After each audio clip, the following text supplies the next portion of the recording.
How's it going, everybody? Hey, this is Powell Chi. I'm about to go do some self-storage investing live right now. Let me just check the audio real quick, so I don't want to make sure this is being done right before I get started. So just give me 1 second. So I don't want to make sure this is being done right before I get started. Perfect. All right, perfect. All right, let's get started here. Self-storage investing. Let me see what today's topic. What we're going to talk about today is what to look for when you're on site doing due diligence. But before we get into that, I just wanted to kind of update everybody with what's been going on lately. Last week, I was able to go and visit I visited 8 self-storage properties. Make that 8 self-storage properties, 1 boat and RV property. And I had a bunch of different things. So let's see, 8, and I think I visited a total of 17 different visits with different locations and different the same property at night, things like that. But we'll get into what you look for when you're doing self-storage. Before we get into all of that, just some quick things right here. If you do have any questions about self-storage, love for you to ask questions. I want to make this as interactive as possible. So feel free to post post some comments. I'll be able to see them. If you use the link that's inside of the live, I'll be able to see who you are as well, so that I can address you personally. But definitely ask some questions. Happy to answer any questions we have about self-storage. And then, so let's get into it. Let's get into today's topic. So today's topic is what to look for when you're on site. All right. What to look for when you're out visiting a property. Now, this is one of the things that, I think we've all, or most of us, have been to a self-storage facility. And when you see it, you're kind of like, okay, this is good, this is cool, or this is bad. I don't know. You don't really know what to look for. Right. And especially as an investor, you're not wanting to look at it as in like, hey, is this a nice property? You're wanting to look at it as in, okay, where is this property now and where can I take it? Right. That's what you're looking for. So it may not be in the best condition right now, or there may be certain things that you can fix on it, but you want to feel like, or get the sense of, where can you take this property? All right. Now, just some quick background on me and what we're going to be doing today. So I'll talk for maybe 30 minutes or so, and then we'll get into some Q&A. So definitely put your questions and answers there so that I can see them, questions or comments, and let me know where you're coming in from. Now, that's the first thing. I don't know where everybody's coming in from. So I know there's people out there watching. Feel free to type in there where you're from. I was just in Texas. I was in Alabama. Those were the 2 states that I was doing all my due diligence in last week. All right. So my name is Powell Chi. I live in Los Angeles. I'm a managing partner of Radiant Storage. So far, we have about 2,000 units that we have in our portfolio. It's 8 total properties. It's like 250,000 square feet. Now, all of them are outside of California, although I live in Los Angeles. Everything that I own is outside of California. And yeah, let's get started. So if you got a second, let's talk about what you're doing. All right. So what you're doing when you're there. So the first things that I like to do is I like to take a tour with the seller. Okay. Now, when you're on site, you're looking at doing a tour. You can either do one by yourself. You can do one with your team. You can do one with people that you've hired, and just a lot of different, like you can do it a number of different ways. But I like to do it with the seller or the seller's team, right? And so who am I looking for? It's either the seller directly, and any conversation that you have with the seller, obviously you kind of got to take it with a grain of salt because they're trying to sell the property, right? So there is some of that you have to just be aware of. And then second of all, the property manager is a person that I like to have a visit with. So when I'm on site, sometimes there's an on-site person. I like to tour the property with that person because they'll be able to tell you a lot of different things about the property that they get from sort of knowledge from the current renters. So they'll say, hey, this door is broken, or back here, we've had a lot of accidents have happened back here, and people, ram their car into the corner or something like that. They'll tell you a lot of information. Or people don't like to rent over here because it's too far away from the entrance or too far away from the exit, things like that. And these are things that you want to know as a buyer going into it, right? Also, the maintenance person. If they have a maintenance person, that's another great person to talk to and tour with the person, the facility with them, right? Because when you're touring with the maintenance person, you can ask them things like, okay, well, what's the, how often are you, fixing the doors, or, I see that you're painting the facility or touching up some of the bricks. What other things that you do you see that you have to do all the time, right? And they'll let you know, oh, the fences get cut all the time, or the gate gets hit all the time, or we had to do some big projects with some of the drainage or something like that, right? And that's those are things that you don't really see on paper, right? You have to really kind of be there and talk to the people. And if there's any renters that are there that happen to be there, it's a great chance to ask them what their feel of for the property is, right? And what do they think, right? Are they happy to be there? What could be improved, right? Very cool. Hey, I see some people here. I just want to acknowledge, hey, John. Hey, John, thanks for showing up. John's in LA, just like me. And let's see, how about Nawin, Ashburn, Virginia. Okay, all right. We got some people showing up here. Another person from Texas, Nate. Thanks for showing up from Texas as well. Like I said, I was just in Texas. Doing a lot of this due diligence, right? So those are some of the things that you would look for. And let's see. Let's talk about, as well as those are the people that you would kind of do it with. That's who I like to do it with, right? You're going to get a chance sometimes to talk with the broker. Sometimes the broker's going to go with you, but they're not going to have as great of a feel. They're going to have kind of secondhand knowledge of what they were told about the property. And so the things now to look for is the actual property condition, right? So what I'm looking for is a number of things that I think are going to affect the property, right? So one of the things that I look for is the surfaces. So, and I'm talking about like when you're buying B and C class properties, the surfaces are not always great, or they're maybe old, or they may be dirty, right? So sometimes there are dirt roads, sometimes it's grass, sometimes it's gravel, and I'm talking about in between the units, right? It's not always just concrete or asphalt or looking nice and clean. Sometimes it's these properties were built in like 1970, 1980, and they didn't have asphalt, or they didn't concrete the driveways, right? So now you're looking at the surfaces, and you're looking at the surfaces for any major issues like big potholes, or sometimes concrete's broken, or the asphalt is just like torn apart and parts in places. What that's going to lead to is a lot of drainage issues. So you're looking for, I guess, on these surfaces, you're looking for drainage issues, right, as well. And by drainage issues, I mean the water collects, right?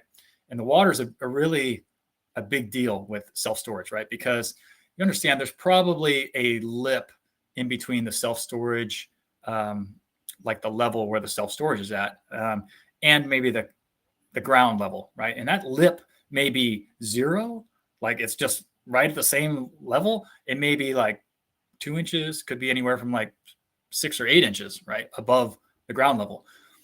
And that's going to affect the drainage, right? So if the water is, if it rains heavy in any of these states, right, you guys know, when the water drains, it's got to go somewhere, right? And when it rains heavy, if it's very shallow, it could very easily go into your units, and that's going to be a big problem, right? And so that's something that when you think about it, you need to think about, well, how am I going to fix this, right? So you got to talk to some of the asphalt or paving companies, or anybody that does resurfacing, and they may come in, they may scrape some of that surface so that they can put in sort of a grade. And a lot of times you'll see a grade that's like somewhere like a V in the middle, or it's sort of off to the side where the concrete, or the surface angles down in the middle, meets in the middle, and then that's where the water collects, and then you can pull that water and push it towards a drain, right, or off your facility. And that way you can save yourself a lot of headache for issues with water. Now that's not going to be the case for everywhere. Like there's places where, hey, sometimes the water is really kind of draining into a part of your building. So now you have to figure out how you're going to do that, right? And how much grading you can take off there and how much that's going to cost. So surfaces around the facility, whether it's potholes, whether it's things that need to be fixed, whether it's dirt or concrete or anything. Sometimes we've gone through and we just wanted to make the property look better. So it was actually all concrete in one of our facilities. It was all concrete and it was just old and dirty. So we went and power washed it and it made it look a lot better by power washing it. You do have issues when you power wash things. So you got to watch out because the water now is going to shoot in, you know, like into people's units. So you have to make sure you're protecting everybody's unit before you just go ahead and just send somebody out there to power wash it, or else they're just going to shoot all this high pressured water into the units. So something that's always something that we're taking a look at. Now, I'll give you a little hint too when you're checking out the surfaces, is that you start to look at the bottom level of the buildings. And a lot of times you can see like a different level of where the water has come to, right? Because if they haven't painted it or they haven't washed it, which a lot of owners in these B and C class properties, they don't wash them for years. So you might see the water level of where it gets to. You can see like, hey, there's a bunch of debris or dirt right there. You can see like, okay, it gets to this high, right? And so then you get a gauge of, okay, is that high enough to get inside the units, or are our units pretty, you know, feeling pretty comfortable and safe right there? Okay. So how about other things about the properties? Obviously, the doors are going to be a big thing. So in self-storage, some of you have probably come from a multifamily background like I do, right? You come from a multifamily background and it's like, okay, well, you start thinking about what are the mechanicals and what things can go wrong. Well, in multifamily, when there's people there, there's a lot of different things that can go wrong. And there's a lot of different things that take a lot of wear and tear, from your carpets to your windows, to your blinds, to appliances and, you know, flooring, bathtubs, all kinds of that stuff, faucets. Well, in storage, there isn't really any of that stuff, right? And what is the thing that takes a lot of usage? It's the doors, right? The doors. So in self-storage, there can be many different types of doors. You've seen, if you see some of the newer type of buildings, they probably have a roll-up door, right? So it's similar to like a garage door. It's like a metal door that rolls up and it rolls in a coil on the inside. It's a metal roll-up door. That's kind of the standard nowadays. But previously in 1990, 1980, things weren't always like that. Some of them used like very similar to garage doors, where it's like little panels that kind of are on a railing and they roll backwards like your garage door. Other ones are like a just kind of like a front door. So they have a doorknob and they swing horizontal instead of vertical. Now, the thing is, like, you can use any door in any sort of lock. So it's not that any of these are bad or anything. It's just that you have a lot of wear and tear on these doors. So sometimes when it comes to replacing these, you're talking about like $600, $400, $500, depending on how many you buy, to replace these types of things. Plus, it's tends to be a lot of work. Well, I mean, not a lot of work, but I mean, it's going to require your maintenance team to go and install all these doors, which can take a lot of time. So these are things you got to look at. Now, I've seen that when you have these older buildings, a lot of times these doors are not necessarily like as smooth working. They don't work as smooth as they used to, right? So like even just these open doors with a door handle, sometimes they're just, I don't know, over time, maybe the building has shifted a little bit and they're too tight, so they don't even open. So it's like they can't even open these doors, or they paint over them. And so all this paint that they've painted, multiple years of paint, has just kind of made the surfaces really, really tight. And so you have a hard time even just opening the doors. So you have, I mean, obviously that's not a huge fix. That can be fixed pretty easily. But it's just that these owners tend to, like, after a while, they're like, I don't want to fix that one. I got other things to fix. So they leave a bunch of unrentable units that you need to go in there as the new owner and decide what you're going to do with them and how you're going to either bring them back online, or if you're going to just keep them as is. You got to figure out what, the costs with that. Generally, it's not a big cost. You're talking about these locks or the hasps, which are the mechanism of locking there. They don't cost that much, and they're not really difficult to put on there. So in general, when you take over a property, you're going to find out how many are unrentable and how many units are unrentable, and then, see what it is that you need to fix in order to get them rentable. Sometimes it's a major thing, and sometimes it's, you got to redo the interiors because there's a big hole in the wall or something like that. But other times it's nothing major. It's like the locks are just rusty. They're the hasps, they're just rusty. They've been rusted for a long time. It's like, well, you could spend $30 and get a new hasp, right? It's like not that big of a deal. Very cool. So, hey, I'm also looking for questions. So all those people who have joined, feel free to post a question in there and let me know. We're going to get to some Q&A after I kind of talk about all these topics here. So make sure you post your questions in the comments. Okay. We talked about drainage. We talked about the signs of flooding. The next big thing that we look at, security. Okay, security is a major thing in self-storage, right? People have to feel secure in the area, that they personally have to feel secure that it's a safe facility, but then they have to feel like their stuff is safe, that it's not going to get damaged or stolen or any kind of issues with getting too dirty or anything like that. They want to feel like, hey, my property is going to be safe with you, right? So when you're talking about security issues, one of the number one things you're looking at is lighting. Okay. So how lit is your property? And you can't really tell that during the day, right? Because there's going to be lights all over the place, but they're probably not going to be on. So you need to go there at night. All right. And we'll get into the night visits, but you're looking at lighting, super important. All right. You're looking at cameras.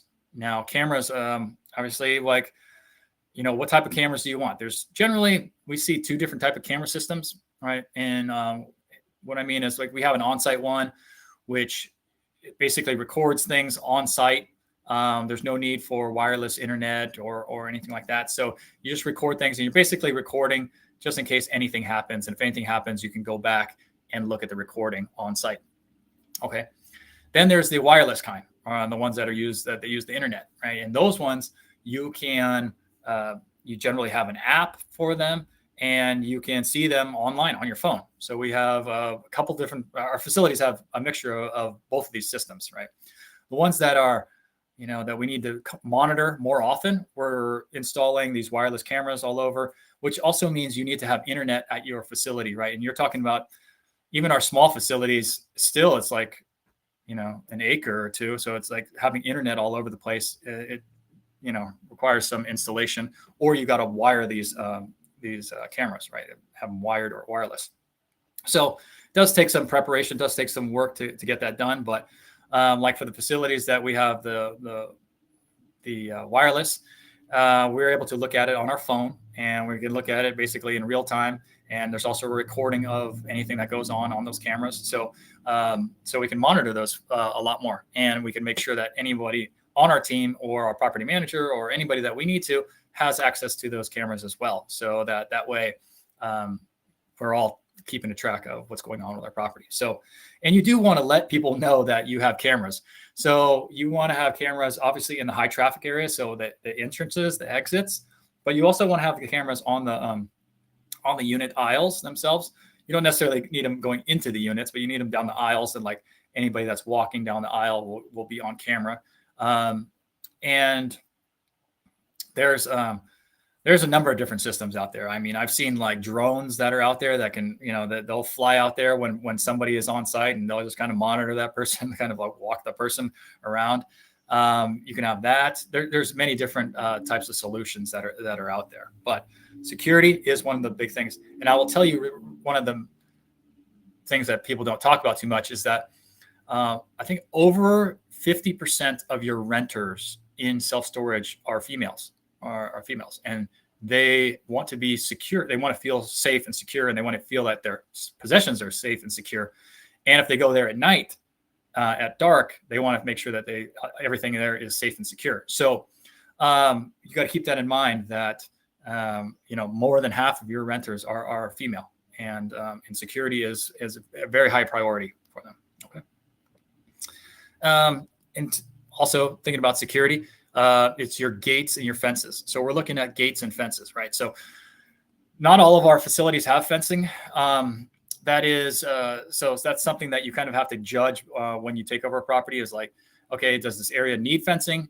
Does it come with fencing already? Some of them come with fencing, some of them don't, and then we need to add it.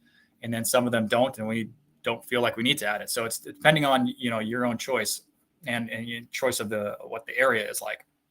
Now, with the fencing, I'll tell you that one thing though, that your insurance, you're going to have a lot more insurance companies that will insure you if you are fully fenced. Okay. If you're not fully fenced, there is less companies that will insure you. So there's a hint for you. But you're always looking at your fencing. You're looking for people that are cutting the fence, because there's sometimes people will cut the fences, or there's damage because, you got to remember there's a lot of big vehicles coming into your facility, right? U-Haul trucks and things like that. And they're often turning or trying to turn in some pretty tight areas or backing out. And so they're going to run into your fence a decent amount of times. And so you got to look and see where your fence may need repairs, or when you're buying these facilities. Okay.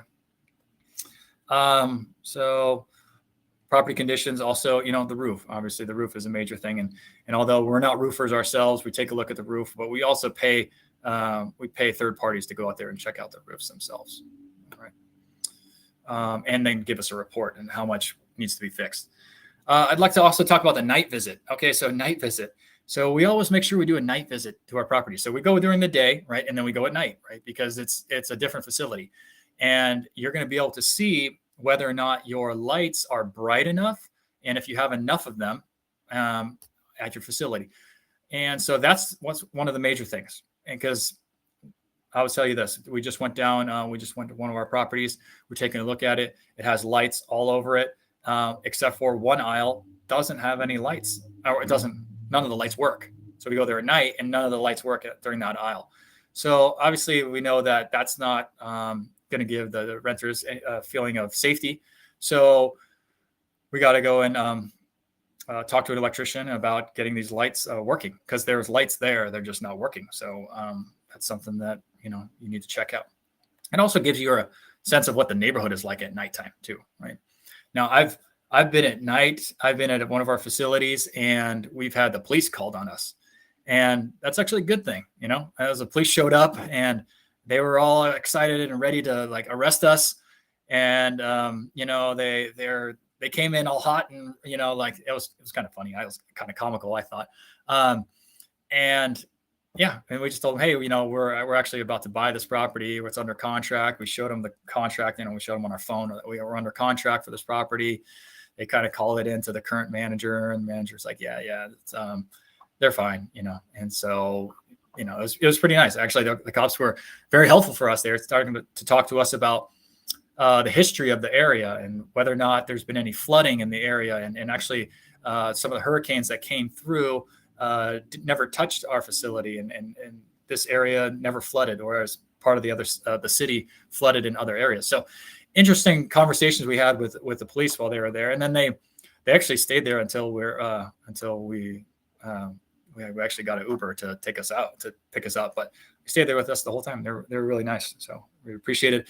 And it's a good thing that we felt good that actually people in the area felt like, hey, there's some suspicious people going around this facility at nighttime and walking this self-storage facility. Perhaps the police should go there and take a look. And so we felt good that, hey, that's what's going to happen even when we take over the property. Okay. But you always want to make sure you take a visit at night. All right. Make sure you do that on all of your properties. All right. I'm going to get into talking a little bit about some of the value adds, some of the value add things that we're looking for, because those are everything we talked about before was probably about more on the condition of the property and things that you may be thinking about as far as like what you need to fix, right? And what you need to be prepared for, what the property manager is telling you that why they don't rent out these particular units, or what's the issues and what do they need to you need to address as a new owner. Okay, but now let's talk about the value adds piece. These are things that sort of make me excited when I look at a property. I'm all about these type of things. So we're looking at a lot of times you're looking for extra space, right? So that's one thing right away. You're looking for expansion possibilities. So a lot of times it's not so much that you can build like another whole building. All right, it's more like maybe the building is far away from the fence line, right? So it's like they're far away enough from the fence line that you think you could put something there, But it's not so far that you could put a whole new building, because you can't build right up to the fence line. So in those cases, we're looking for things like parking, right? So like, and when I mean parking, I don't mean just like, hey, let people park anywhere they want to. We want to make it as uniform as possible, so that we have letters or numbers so that people know where they're parking, and we know who is parking where, and we can be and we know, like, keeping tabs on people. All right, so parking. We want to make sure that if they have parking, so some of our facilities, they already have some parking at some of these spaces, and they're not uniform. They're just kind of parked wherever. Well, we can make it a lot cleaner looking, as well as we can make it more efficient and put in maybe even gain some extra spaces there. But there's also people, I'll tell you, there's a good amount of people that are parking there that probably aren't paying, right? There's a lot of people that just park their vehicle and just leave it there. So one of the things you got to do is you got to start getting rid of those, get rid of those vehicles. Now, I went to, just talking about the properties I was at, there was a number of abandoned vehicles there, and they were just, you could tell by, like, they have broken windows. They have, like the wheels are sinking into the ground already, and the weeds are kind of all around the wheels, because, they can't cut right there. And so you just know that, like, hey, these people aren't paying. Or, I mean, I guess maybe they would be, but the property managers told us sometimes they aren't paying. The thing is, you need to get rid of those things soon, okay? Because it just doesn't make your property look good. And that is actually a different process than getting rid of the self-storage units. Maybe on a future one, I can talk about that, right?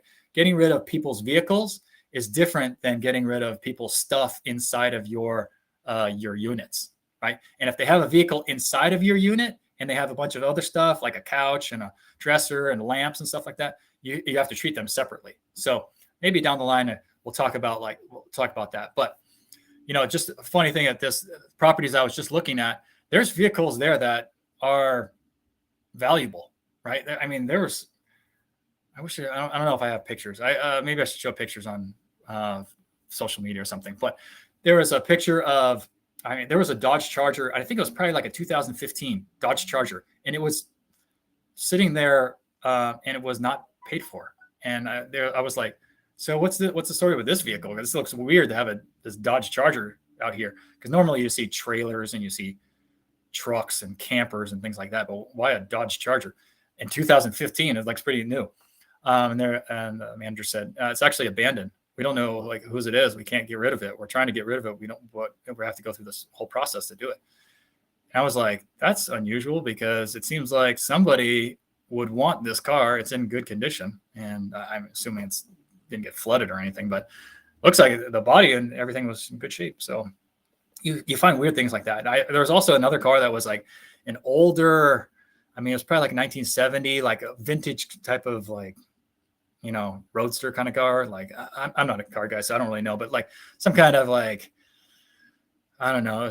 It was all fixed up, and it looked new. And it didn't look new. It looked like somebody put a lot of work into it, and fixed that car up. So it was a pretty nice looking car, probably like 1960s kind of a 1960s, 1970s kind of old car, but it was pretty cool. Good, nice paint job and everything. But I would say that again, for those types of things with parking, you just got to make sure that you take care of people who are paying are going to pay, and you make it uniform, and then you get rid of everybody who's not paying, and you go through the process. Right now, other things you're looking for any unavailable units. So there's units that are that you can add there. So I'll back up and say, with the parking, you may put in parking because that's very easy to do, right? You don't have to put in too much. It doesn't cost you too much there. But say you are filled with your storage units. Your storage units are 95% full. You're feeling like, hey, I'm raising rates and people are still staying here. I could actually use some more units, because the units will bring in more than parking will. There's portable units that you can buy. You can buy these portable units, have them shipped in, and then you could just drop them in these kind of spaces that you have. So sometimes these spaces are kind of oddly shaped, and that's perfect for these portable units, because they can just be placed wherever you need to. And instead of a building that has to, fit into this awkward spaces, but you have corners, or you have, just kind of, odd spaces with the fence lines, you can put these portable units there. and they're nice units, right? They're nice. When you buy them, they're brand new. They aren't super expensive, and they can bring you in a lot of good revenue and very quickly as well. Okay. So let's see what are some other things. U-Haul services. So sometimes you have things like U-Haul services that you can think about bringing to your facility. You can make some commission on U-Haul services. That's one thing that we look at our facilities as well, is whether or not we'll be able to bring in U-Haul and make some commissions off of them. Okay, so I think I got to my spot here. So I'm going to do some Q&A here. So happy to answer any questions you have. In the meantime, for those of you who have joined me, I really appreciate it. If you'd give me a little thumbs up or a like button, hit the like button. I would really appreciate it. I think it helps the algorithms and stuff like that. I hear other people say it. I don't really know. I don't really focus on this type of things, but I would love it if you give me a like. It makes me feel good. Okay. Hey, we got a Facebook user from Mission Viejo. Thank you for joining. My brother lives really close to Mission Viejo down in that Southern California area, and so I know that area. All right, we got some questions here. So let me see. I got one from John Gray here. Let's see. What type of demographics are you looking for when you invest in a property? Okay, I've read that you need a certain level or traffic, and what you're looking for in the certain population in the area. Okay. So good question, John. Talking about the demographics, talking about population size. I will tell you that, let me start off by saying this is all subjective, right? It's very subjective, meaning that what I do is maybe not what you want to do. It's maybe not what somebody else wants to do. And all of us can be successful in self-storage, right? So it just happens to be that this is the way that I do it. And I also want to preface this by saying, self-storage is different than multifamily. Multifamily, when you're looking at markets, you're really looking at income growth. You're looking at job growth. You're looking at job diversity. Those are sort of the main things that you're looking at, initially, just to look at a market, right? And with self-storage, you're not necessarily looking at the whole market like that. You're really looking at a micro part of that market. You're really looking at that 3 to 5 mile radius from your facility. Okay, so yes, it's helpful that the market is maybe growing, that it's maybe having good job diversity, that that the affordability factor is there, but it's really more important to look at what is happening in your micro market. What are the competition levels of your micro market? What are the rates of your micro market? Who is going to be your renting pool, right? Because if your micro market might be maybe cut in, like a third of it might be gone because the river runs right by it. So like you might be right on a riverbank and you say, well, in a 5 mile radius, all these people across the river would actually come to my facility. Well, in actuality, that may not happen, may or may not, right? There's times where it's like they're across the river. They're not going to come across the bridge to come to your facility. They're going to stay on the other side. Okay. So, but what we're looking for is really like population and size, and there's a ratio out there that's called square foot per capita, and which means it's square foot per person. And you're trying to figure out like what is a good number square foot per person. Now these numbers fluctuate with every different market, right? So what's the good square foot per capita in Los Angeles is going to be very different from a tertiary city that has 10,000 people in it, right? So these numbers, I mean, like I could give you like a national average number, but that's not really going to mean anything to your specific market and in your specific micro market. Okay. The only way to find that out is to go and walk those other properties and find out what their occupancy levels and things like that are. Okay. So demographics wise, in general, we're looking for properties that the rates have to be at least a minimum of like 40 cents per square foot. That's really on the low end. So basically, when you look at the rates and you're calculating what rates are, if it's below 40 cents a square foot or even at 40 cents a square foot, a lot of times that market is just not going to be able to afford any type of your rent bumps or your rate hikes or insurance costs, or if you're trying to add any value, the area is just not going to support that, right? So that is the very lowest.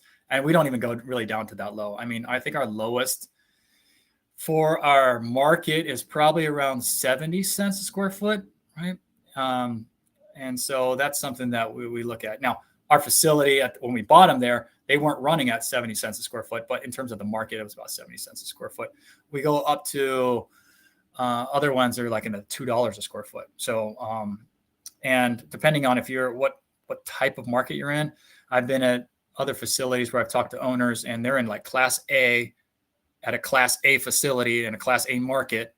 And those were like $4, almost $4 a square foot. So, in general, we tend to be in that minimum 70 cents to maybe $2 a square foot in terms of what we're buying. All right. But great question, John. Hope that answered your question. If you got any follow-up, feel free to ask. Okay. Nate joining us from you're coming in from Texas, I believe, right? Let's see. You got a question. Say, are your acquisitions typically off-market deals? Okay. So, kind of a mixture, right? Our acquisitions are a mixture of off-market and on-market deals. So we work with brokers almost 100% of the time. So we're working with brokers and buying our properties. However, sometimes those brokers are bringing us properties that are not on the market. So I would tell you, like, say last year, 2021, we bought our first facility was on the market and bought that property. And we found out from the owner that he had a second facility. And so once we closed that first one, we were in constant contact with him asking, hey, are you ready to sell your second one? And for about 4 or 5 months, he said, no. And then about 6 months later, 6 months after we closed the first one, we ended up buying his second one. And so nobody knew about that one. It wasn't on market at all. And we were the only players in there. Now, we still worked with the same broker just to, we didn't want to cut the broker out. But that one was definitely off market. And, that same broker has been very good to us. And he actually brought us another deal that was off market. It was a portfolio of 3 properties. And that portfolio we bought was off market. I think it had only been shown to 2 people at the time, us and somebody else. And we put it under contract basically right away. So it was like an awesome deal. And it turned out to be an awesome deal. It's one of our good ones. And we're super happy with that one. And, and so that one has been, that was off market as well. We didn't want it to go on market because we knew if it went on market, we would probably end up purchasing it for I don't know, 30% more than we actually were getting under contract for. But we have bought on market as well. So we buy a lot of the other properties we have bought or have been on the market, and we're happy to do so as well. Okay. Thanks for the question, Nate. Hey, you got another question. So let's see. Do these properties qualify for accelerated depreciation, cost segregation? Actually, you know what? That is a great question. And it was actually a question that somebody asked me to go over that question as well. Okay, so they're asking about, hey, depreciation on self-storage compared to multifamily, right? And your question is really, do these properties qualify for depreciation or accelerated depreciation and cost segregation? So let's start with the short answer. The short answer is yes. It does. They do. Now, these are commercial properties where multifamily is considered residential. So multifamily is on a residential scale. I forgot what they're going to call. They're basically like 27 and a half years that they are depreciated over, right? That's all residential. Self-storage facilities are considered commercial. So they are depreciated on a 39-year schedule. Okay. So that means it's broken out into 39 years equally. Now, with the cost segregation, basically you're taking any of the property that is 5, 7, and 15-year lives, right? And you are accelerating them to year 1 and taking them as an accelerated depreciation year 1. You can do that with bonus depreciation this year, take 100% of it in year 1. Next year, 2023, that tapers down to just 80%. But that's a lot of, I can answer any questions about that if you have any. But I had somebody ask me this earlier this week about how, what's the difference between depreciation with self-storage and multifamily? I already told you that both of them can be depreciated. They're just depreciated over different schedules, but they both can be accelerated. Truthfully, I thought going into this, hey, you know what? Multifamily has so many different components that you can depreciate, right? You got your windows, you got your flooring, you got probably appliances that are, there permanently. So, your HVAC stuff like that. You got, I don't know, there's so many different things. Your plumbing, I don't know, toilets and all kinds of different things that you're depreciating, right? You have all these different components. Self-storage, what does it have? It has a door and doesn't have flooring. There's no windows. You don't have, well, in these outdoor facilities, you don't have any HVAC. If you have a climate control one, yes, you have HVAC. Yeah, you have lights. Okay. So, but I was thinking there's not that much really to depreciate on a self-storage facility. So the depreciation must be lower. But that's actually not true. It's actually not true. And what we found is actually that there's actually more depreciation. Well, I would say that when you do a cost segregation study, the items and that can be reclassified into your first year accelerated depreciation, you have a higher percentage of that in self-storage than you do in multifamily. So I've seen, this is like independent, it's not me putting this out. There's like cost segregation studies, teams that do this, right? I saw a list, and I can actually show this, I guess, sometime. If you guys have a question, I can, pop it up because I took a screenshot of it. But it says that multifamily generally does reclassifies about 20 to 30% of the facility, and can depreciate that in your first year. So 20 to 30%. So you're that's kind of what their numbers were, and a higher is better. And instead, self-storage, you'll be able to reclassify about 30 to 70%. So 30 to 70% can be reclassified. And so that means a significantly higher percentage in self-storage can be reclassified than in multifamily, which was very, very surprising to me. And then when we did our cost segregation studies, we found that, yes, they're very high compared to multifamily. Like our lowest one was like 40%. And we had upwards of 70% total depreciation reclassification in our first year. So depends on how the property is built and what the construction is like. But the depreciation that you can get on a self-storage facility is actually, in our cases, and what we found, is actually higher than it is in multifamily, which to me was counterintuitive, just based on the amount of components that multifamily would have versus a self-storage facility that would have. Okay, a long-winded way of answering your question, but appreciate it, Nate, for asking that question. And if you have any follow-up, happy to go there. Okay. All right. Hey, great info. Thank you, Facebook user. Another Facebook user here. Do you provide tenant insurance? Great question about tenant insurance. And just so you know, there's two different things. There's tenant insurance and there's tenant protection plan. They both kind of operate the same, but there's a little bit difference between what's insurance and what's considered a protection plan. But that all said, they're just kind of lumped all together generally with, tenant insurance. The answer is, do we provide it? Yes, we provide it. And the follow-up to that is, yes, we require it. Okay, it's required. We make it required. Now, not every facility does this. So there's a lot of facilities that do not. I would say it's probably somewhere like, and when you look at like the institutions, like the bigger facilities, the newer facilities, you're going to have a significantly high percentage of them that do require tenant insurance, and they provide it as well. By providing it, meaning if you have renter's insurance from somewhere else, like you pay for it from somewhere else, you don't have to double up, right? We can't make you get ours. We just have to make sure that you have some type of insurance from somewhere, whether that's through us or whether that's through a different provider. Okay, so that's where we require it, but it doesn't have to come from us. However, we find that about 70 to 80% of our renters and units actually use our tenant insurance. Okay. And just to finish that thought is, new facilities, significantly high percentage of them will have or require tenant insurance. Older facilities, mom and pop run facilities, you're going to see probably 40 to 50% of them probably require or have tenant insurance or even provide it, right? So they don't even if they provide it, they don't require it. So that means that you're going to have like 5% of the people that are going to actually buy it, maybe even less.